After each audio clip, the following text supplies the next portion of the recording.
like you've applied to hundreds, maybe thousands of jobs on sites like LinkedIn and Indeed, but you've only heard back from a handful of them? Well, congratulations, you've encountered ghost jobs, and today we're going to talk about what they are, why they exist, and how you can try and avoid them going forward. Because apparently the job market open job rate is at an all-time high. There's like 1.4 jobs roughly for everyone seeking employment. But who knows what that real number is when hundreds of thousands of these fake jobs are posted going towards that total. And I think we all know that the job market industry is just in utter shambles right now. And I think this is a good time for everyone to really vent and let it out because it's hell out here. So let's dive into it today. But before we do, hi, I'm Andrea. You might recognize me from TikTok where I have hundreds of millions of views and lots of likes and shares. This year, my New Year's resolution was to start using YouTube and Instagram more. So please like, follow, subscribe, comment, everything because we're going to be here for a while and I'm going to keep putting out new stuff. And I want you to be here around for it. So let's get started talking about ghost jobs. First, we're going to play the video that started it all for me and you might relate to this video a lot. Let's let it roll. Guys, I have literally applied to over 100 jobs, and I just can't hear anything back. And if I hear anything back, unfortunately with other candidates, why are all of these places hiring but won't fucking hire someone? I genuinely don't understand how there's hundreds of jobs out there but I can't get one. I don't really get how, where the disconnect is with that. Me and my boyfriend are trying to move to either New York. All right, that's probably enough of that. You get the gist of that video. So let's talk about it. 3,000 jobs. That's probably the low ball estimate of how many jobs I've applied to since I graduated in the winter of 2021. So why does it feel like it's so impossible to get a job right now if allegedly it's at its all-time best in compared to relative years past in the last 5 or so years? It says there should be about 1.4 jobs available for everyone who's looking for a job. Well, there's a lot of reasons for this and I'm about to tell you a few of them because I never even actually managed to make my way into the industry I was originally majored in and was applying for. I studied UX, UI, which is kind of tech and whatnot, and also different kinds of design and art. So graphic design, product design, lots of stuff. So I got both a bachelor's of science and also a bachelor's of arts. So you would think that I kind of covered my bases on that. But now I work in marketing and social media and things like that. And I do a lot of freelance projects here and there. And in fact, it's so hard for millennials, Gen Zs, everyone to land a job right now that even when I did land my official real jobs back in the day,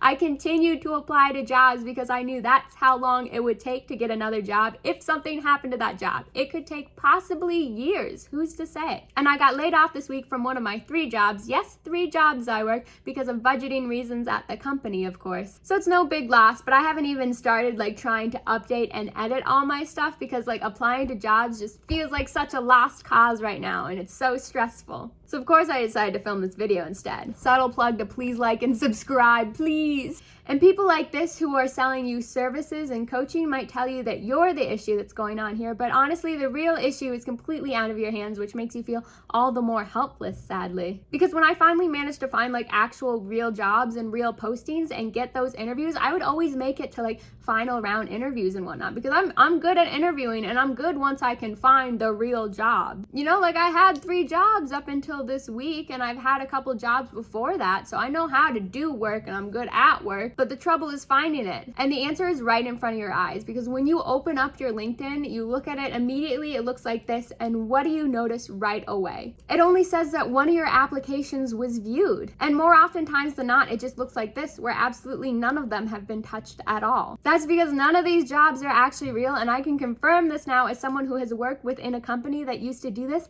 and has a friend who used to work at a big company we'll call Saline Forces who would do this with thousands of job postings. They're called ghost jobs and they're not real. One day I noticed that his company had hundreds and hundreds of jobs listed online and some of them in my area, and I joked oh, I should apply to these and come work with you. I could come bother you at work, it could be fun. And he looked at me and he went, I'm gonna be honest with you.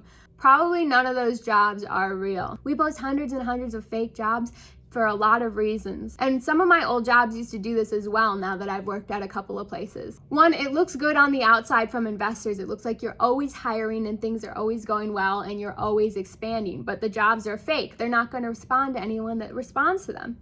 2, they probably have an internal hire already picked for that job, but they had to post the job anyways. They're just not going to look at anyone who's applying to those postings.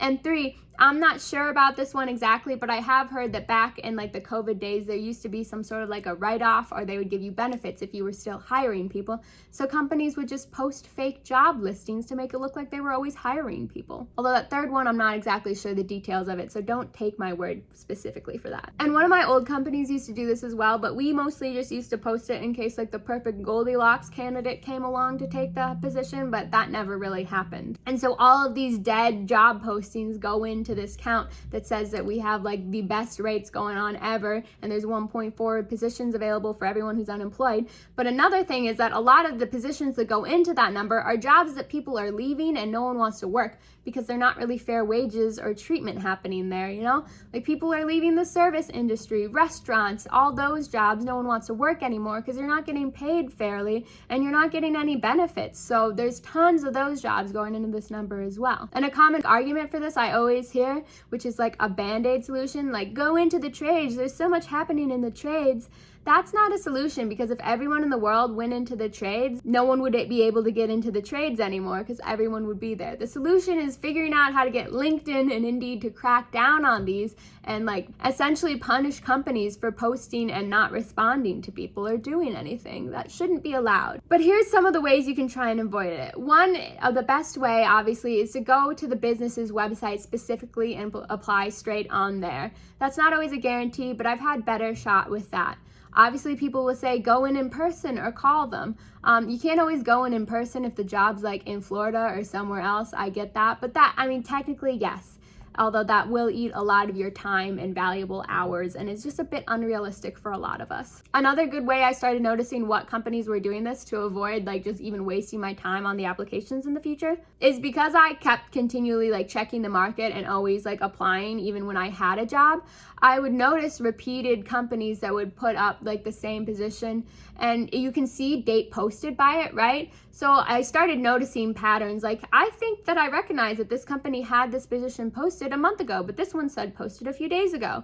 And so I just started noticing like the big companies that would do this over and over again. So when I would scroll through to look at things to apply, I would just breeze over that one and not even waste my time on it. This also doesn't pertain to ghost jobs, but I don't even bother applying to any job that doesn't have a salary range at least listed. I'm not sure if that helps, but it just saves you time in the long run. And also like make sure your resume has been checked by a lot of people and that you just have like a really good resume. And so like it might not be a ghost job. People might just not be responding to your resume.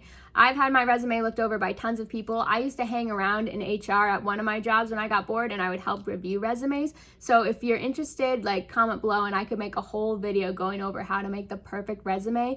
The most important part is like don't put colors and weird fonts or anything. It has to be really readable by computers because all resumes are being run through computers nowadays.